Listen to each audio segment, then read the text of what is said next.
Hello students, मैं तौफीक खान आपका अपनी क्लास में बच्चों बहुत बहुत स्वागत करता हूं।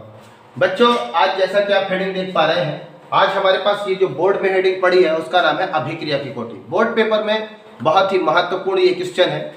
इस क्वेश्चन की आपको परिभाषा देखने को मिल सकती है कि अभिक्रिया की कोटि क्या है। चाहे वो परिभाषा पूछ ले या हो सकता है कुछ एक दो रिएक्शन दे देगा और उस रिएक्शन को देख के बताना पड़ेगा आपको कि उस रिएक्शन की कोटि क्या है। ठीक है, चलिए तो देखिए, सबसे पहले अभिक्रिया की कोटि हेडिंग है अभिक्रिया की कोटि। मैंने डेफिनेशन पहले से ही ले ली है क्योंकि थोड़ा ये वीडियो लंबी हो जाएगी, इसलिए मैंने इसकी डेफिनेशन पहले से लिख दी। इसे इंग्लिश में ऑर्डर ऑफ रिएक्शन कहते हैं। ठीक है, देखिए किसी अभिक्रिया की कोटि यानी ऑर्डर ऑफ रिएक्शन, किसी रासायनिक अभिक्रिया की जो कोटि होती है वो क्या है? वो भैया समस्त घातों का योग है।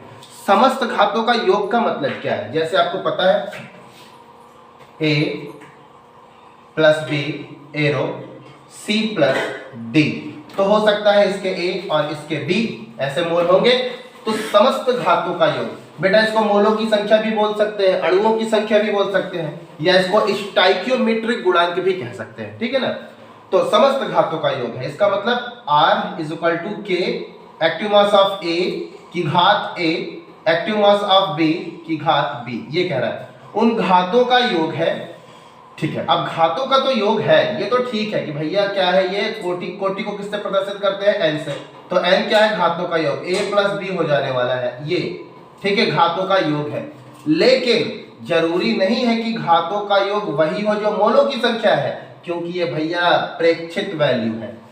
बात तो समझिएगा कि आप क्या देख रहे हैं कि ये जो रेट आपने लिखा, ठीक है, active mass of A active mass of B, तो इसकी आपने पावर a कर दी, इसकी पावर b कर दी, क्योंकि इसके मोलों की संख्या a थी और इसके मोलों की संख्या b थी। आपने कर दिया, इसको जोड़ दिया। जोड़ने के बाद अगर आप ये कहें कि भैया यही हमारी अभिक्रिया की कोटि है, तो ये हो भी सकती है और नहीं भी हो सकती, क्योंकि ये वैल्यू प्रेक्षित है, प्रायोगिक है, एक्सपेरिमेंटल वैल्यू है। बेटा देख के तो कतई नहीं बताया जा सकता कि इस रिएक्शन की कोटि क्या होगी। मॉलिक्युलरिटी बता सकते हैं, आणविकता को आप देखकर बता सकते हैं क्योंकि वो सैद्धांतिक था, लेकिन आप कोटि को कभी भी देखकर नहीं बता सकते, वो प्रायोगिक है। फिर आपके दिमाग में एक क्वेश्चन आ जाएगा कि सर जब हम देख ही नहीं पाएंगे, उसका एक्सपेरिमेंट हमको करके कोटि ज्ञात कर रहा है, तो एग्जाम में यदि वो क्वेश्चन आ जाएगा तो उसकी कोटि हम कैसे निकालेंगे? क्या हमारे पास प्रैक्टिकल करने के कोई संसाधन होंगे? तो जी नहीं बेटा, ऐसे कोई भी रिएक्शन नहीं आएंगे आपको जो एग्जाम में परेशान करें। वही रिएक्शन आएंगी जिनका आप आसानी से उत्तर दे सकेंगे, जो आपके दिमाग में पहले से ही टीचर ने फिट कर दिया है, जो आपको समझा दिया है, उसी तरह के आपको रिएक्शन बोर्ड एग्जाम में देखने को मिलेंगे और आप उसकी कोटि डेफिनेटली 100% निकाल के आ जाएंगे। बस थोड़ा आप मेरे साथ बने रहे। क्या कह रहा है? अभिक्रिया की प्रेक्षित दर को दर्शाने के लिए, प्रेक्षित दर यानी कि अनुमान लगाया गया, प्रेक्षण किया गया, प्रयोग किया गया, और प्रयोग करने के बाद पता चला कि इसके मोलों की संख्या a है, प्रयोग करने के बाद पता चला इसके मोलों की संख्या b है, तो उसी को दर नियम समीकरण में दर्शाना। दर नियम यही है, रेट लॉ, इस नियम के आधार पर दर्शाना क्या कहलाता है? अभिक्रिया की कोटि कहलाता है। अगर मैं आपसे बोलूं, बिल्कुल सीधी वर्ड में बोलूं, तो किसी रासायनिक अभिक्रिया की कोटि क्या है?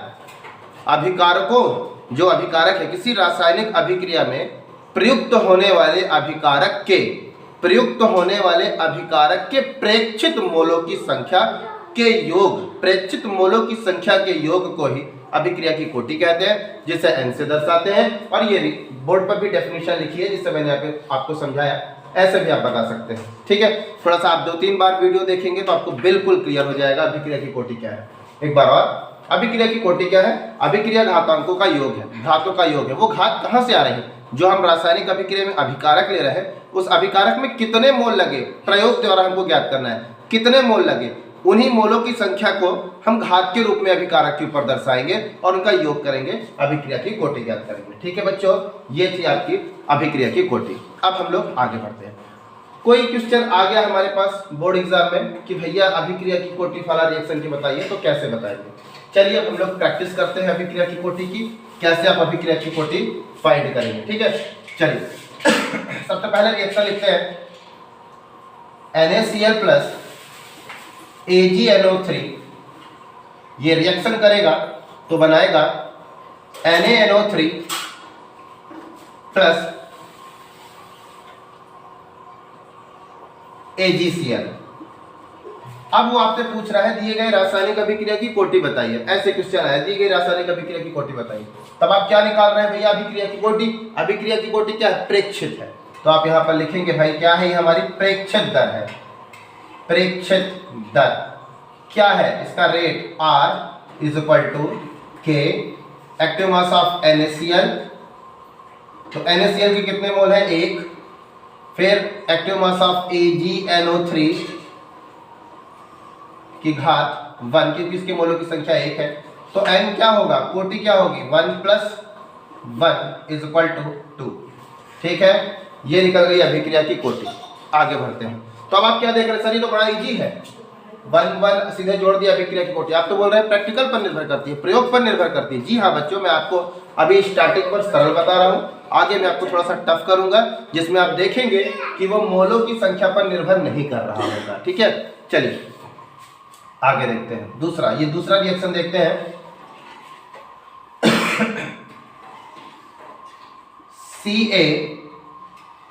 CaOH का whole twice plus 2HCl arrow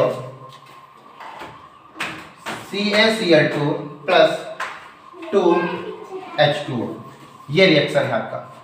चलिए क्या है इसका अभिक्रिया की कोटि, तो आप इसके लिए भी प्रेक्षक दर निकालेंगे, R is equal to K करेंगे, एक्टिव मास ऑफ CaOH का होल ट्वाइस, इसकी घात 1 कर देंगे क्योंकि मोलों की संख्या 1 है, एक्टिव मास ऑफ HCl की घात आप 2 कर देंगे। कोटि क्या कह रही है, पावर घातांकों का योग 1 + 2 इज इक्वल टू 3 आ गया। ठीक है, चलिए अब अगले एग्जांपल। सबसे पहली बात मैं बताऊं, ये जो अभिक्रिया की कोटि आती है भैया, ये अभिक्रिया की कोटि जो होती है ना, ये पूर्णांक में भी हो सकती है, पूर्ण संख्या में भी हो सकती है, अपूर्णांक भी हो सकती है, धनात्मक भी हो सकती है, ऋणात्मक भी हो सकती है। ठीक है, अभिक्रिया की कोटि इस प्रकार हो सकती है। दूसरी बात, जो अभिक्रिया की कोटि होती है वो एक प्रेक्षित वैल्यू है, जैसे मैंने आपको बताया प्रायोगिक वैल्यू है, प्रायोगिक गणना है। इसके बाद एक और चीज़ बताना चाहूँगा मैं आपको कि जब हम कोई रासायनिक अभिक्रियाओं को करते हैं बच्चों, तो आप देखे होंगे कुछ रासायनिक अभिक्रिया विभिन्न पदों में पूर्ण होती है, first step, second step, third step. तो जब किसी रासायनिक अभिक्रिया को संपन्न कराने में कई स्टेप से गुजरना पड़ता है, तो हम उस अभिक्रिया की कोटि कैसे निकालेंगे।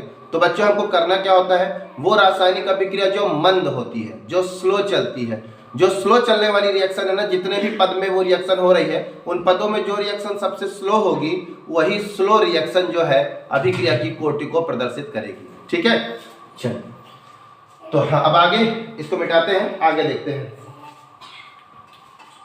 अगला एग्जाम्पल देखें। चलिए तीसरा एग्जाम्पल देखते हैं बच्चों। CH3COO C2H5 plus NaOH। बच्चों मैं जितना तरीका बताने वाला हूं इसी तरीके से आप करें, डेफिनेटली आप बोर्ड एग्जाम में अच्छे से करके आएंगे। ठीक है, CH3 COO Na plus C2H5OH। ठीक है, क्या है इसका अभिक्रिया की कोटि, R is equal to K, active mass of CH3 COO C2H5, active mass of NaOH, तो इसकी घात 1, इसकी घात 1 मानेंगे, N इज इक्वल टू 1 + 1 बराबर 2। अभिक्रिया की कोटि यहाँ पर कितनी हो गई, 2 हो गई। ठीक है, अगला रिएक्शन अब यहाँ से मैं चेंज कर रहा हूँ, कुछ रिएक्शन मैंने आपको बता दिए, अब मैं कुछ ऐसी रिएक्शन लूंगा जिसमें मैं आपको पॉसिबिलिटी बताऊंगा। ठीक है, कि जब भी बोर्ड एग्जाम में उस प्रकार का रिएक्शन आपको देखने को मिले तो आप कैसे देखते ही बता देंगे कि इस रिएक्शन की कोटि क्या होगी। चलिए एग्जाम्पल लेते हैं। CH3COO C2H5 plus H2O arrow CH3 COOH plus C2H5OH। क्या है इसकी कोटि, सबसे पहले प्रेक्षित दर R, active mass of CH3 COO C2H5 की घात 1, एक्टिव मास ऑफ H2O की घात 0, N is equal to 1 + 0 is equal to 1। ये अभिक्रिया की कोटि 1 हो गई। अब आप देखिए ना बिल्कुल अलग हो गया। तो आप सोचेंगे सर जैसे इसका एक लिए थे तो एक इसका भी ले सकते हैं। तो भैया मैं आपको बताऊं, ऐसी समस्त रासायनिक अभिक्रिया है जिस रासायनिक अभिक्रिया में जल अपघटन हो रहा है, जल से क्रिया हो रही है, तो उस रासायनिक अभिक्रिया में जो जल की मात्रा है वो अधिक होती है। तो ऐसे कंडीशन में उस H2O की जो हम सांद्रता लेंगे, जो प्रायोगिक वैल्यू होगी वो शून्य मानी गई है। तो भैया यहाँ पानी की अधिकता होने के कारण इसकी जो सांद्रता वो हमने शून्य मान ली है, और अगर इसकी प्रेक्षित दर शून्य है तो इसकी कोटि 1 होगी। यानी जितनी भी रासायनिक अभिक्रिया में आप जल अपघटन देखें तो बच्चों यही करके आएंगे। ठीक है, चलिए अगला एग्जांपल देखते हैं। जैसे H2 प्लस Cl2 ये रिएक्शन आपको देखने को मिल जाए तो ये बनाएगी 2HCl। तो बच्चों ये रिएक्शन की जो कोटि होगी R is equal to K, active mass of H2 की घात 0, एक्टिव मास ऑफ Cl2 की घात 0। तो N is equal to 0 plus 0 is equal to 0। ये शून्य अभिक्रिया की कोटि है।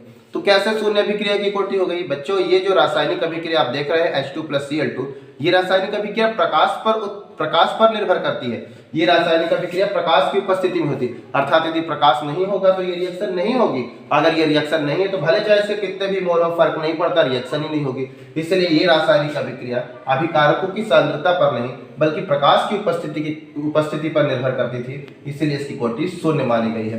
तो अब आप जान जाए जो भी रासायनिक अभिक्रिया आपको प्रकाश की उपस्थिति में दिखाई दे तो समझ लीजिएगा कि वो रिएक्शन की कोटि शून्य होने वाली है। ठीक है, चलिए अगला एग्जांपल देखते हैं साहब। अगला एग्जांपल हमारा क्या होगा? चलिए